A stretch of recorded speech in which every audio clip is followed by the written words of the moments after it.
Aside from being one of the few places where sex work is legal, Amsterdam has worked long and hard to make their red light district not only profitable, but safe and tolerant. And with the history of the district going all the way back to the 13th century, it may pique your interest to learn how the Dutch city became the pleasure work capital of the world. So, today we're giving you the steamy history of the Amsterdam Red Light District. But before we get started, make sure you subscribe to the Weird History channel.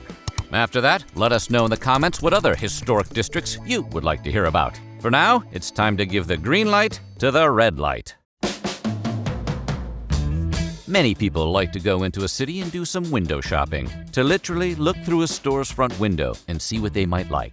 Amsterdam's red light district is just like that, except what you're shopping for is a little different. In the district, there are about 250 windows for one to shop, beyond countless other adult attractions waiting for you at your fingertips. See, the Dutch have a culture which embraces pleasure as a normal aspect of life. So the red light district exists to provide almost anything one's heart may desire. From multi-floored adult cinemas to a working Donkey Kong arcade machine. Talk about a high score.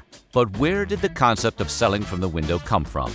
In the old days, business was usually conducted by a woman pursuing a man inside and in with specially designated rooms. And call girls were legally barred from luring potential lovemakers through the doorway. So these women had to get a little creative. In that classic Air Bud loophole, while there was a law against working from doorways, none of the rulebook said you couldn't work from the windows, behind the safety of a glass partition. And thus, Amsterdam's infamous windows were born. Despite the red light district being associated with all things Amsterdam, the term likely did not originate there. The most popular theory comes from the old railroad days in America. Railway workers wandering out for some female company were said to bring a red lantern with them to hang outside their door while the deed was doing, in case their bosses needed immediate work, like a sexy red bat symbol. And while foreigners refer to this area as the red light district, Dutch locals have always just called it De Valle, which translates to the wall, like Game of Thrones or Pink Floyd, take your pick. This name comes all the way back from the 13th century, where that part of the city happened to be surrounded by earthen walls. So De Valle is like that childhood nickname that stuck with you forever. If you haven't checked out Ridley Scott's Napoleon, your European history might be a little rusty. But it turns out that he ruled Holland for 4 glorious years, from 1806 to 1810. And with a name like Bonaparte, you can imagine the jokes that flew. The newspapers really did call him Little Boney, and he hated it. During this time, the pleasure business was booming. And while Napoleon tended to care only for himself, he also prioritized the power of his army. So in order to make sure his men were fighting fit and not succumbing to any matter of sexually transmitted diseases, he started mandatory health checks for sex workers. Twice a week, workers would check in and be tested, all in the name of a more powerful army. In other words, Napoleon ran the world's first urgent care clinic. Folks from countries where pleasure work is criminalized might be surprised to find out that when something is done legally, there are organized, even bureaucratic practices happening behind the scenes. Sex work in Amsterdam's red light district is no different. It may seem pretty straightforward. You get a window, you get a client, you get it on. Repeat. But the infamous windows don't feature an open door policy, instead requiring workers to obtain their spots through a scheduling system. Normal window shifts are rented on an 11-hour half-day basis. Workers can rent their windows up to 6 days a week, although a lot of that time is spent killing time, waiting for customers, breathing on the window and playing tic-tac-toe, etc., etc. A 2014 report says the average rental rate would set someone back about 150 euros, or around $200 US. A standard 15-minute session is listed as 50 euros or $70, which means a worker only takes home about 150 euros for every 6 clients. And that's before the tax man gets involved. While it sounds like a character from the Star Wars cantina scene, the Yab Yum is a red light district museum that was originally one of the most exclusive cat houses in all of Amsterdam. If you were wealthy back in 1978, you were probably a patron. The cat house boasted luxurious interiors, a bulletproof entrance, and even a caviar room. We assume that's a room that serves caviar, not a room made of caviar. It's a brothel, not Willy Wonka's chocolate factory. Expensive champagne and high-profile clients aside, The cat house was forced to close in 2008 due to a citywide crackdown attempting to clean up dangerous areas of the district. Plus, there were rumors that the most exclusive men's club was being secretly run by a group of Hell's Angels. Rather than let such a swanky club go to waste, the whole place was transformed into a museum in 2013, though it reportedly shut down 3 years later due to financial difficulties. If only there was another way for that building to earn some money.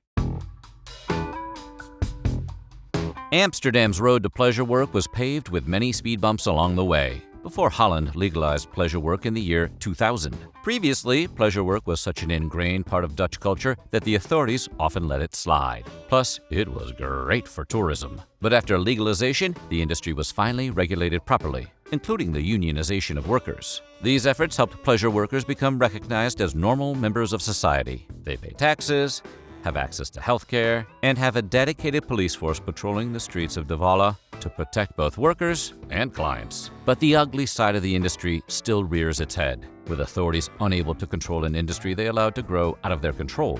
Underground, black market cat houses still pop up here and there, sometimes with trafficked underage workers from Eastern Europe and Asia. It only strengthens the necessity for Amsterdam's policies and regulations on pleasure work.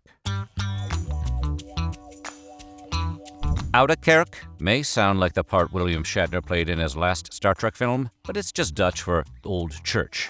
And the Oude Kerk in question is one native's claim to be not only the oldest parish church of the city, but the oldest building. The church has been around since 1213 and boasts an illustrious history. Artist Rembrandt and his wife, Saskia van Arlenburg, were big proponents of the church and had all their children baptized there. In fact, Saskia is actually entombed there, which is about the most permanent Yelp review you can give.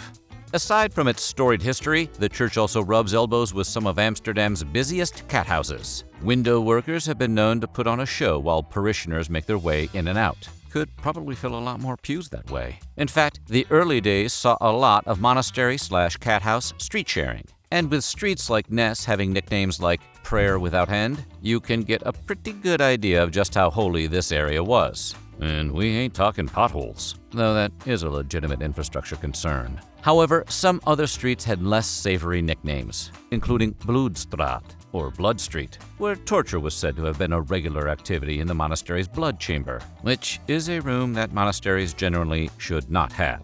Another cruelly named street was Kruppelsteeg, or Cripple Alley, where disabled people were said to hang out, hoping to be cured by some divine miracle. Sex, torture, church, miracles? Is there anything the Red Light District can't do? Gentrification reared its well-intentioned way into Dutch government through their Project 1012, named after the postal code of one of the seedier areas in the district. The idea was to clean up the area of the city with the highest concentration of cat houses, pleasure shops, cannabis shops, and other quote-unquote questionable businesses. And while many trades were targeted, the pleasure workers making their living in Amsterdam were among those hit the hardest. And they're mostly independent contractors. If they don't have a place to work, they simply don't work. While the aim of Project 1012 was to help fight illegal pleasure rings, the shutdown may actually have put more at risk. Without window rentals, many women had to turn to pimps to make their living, which was especially difficult after working for themselves for so long.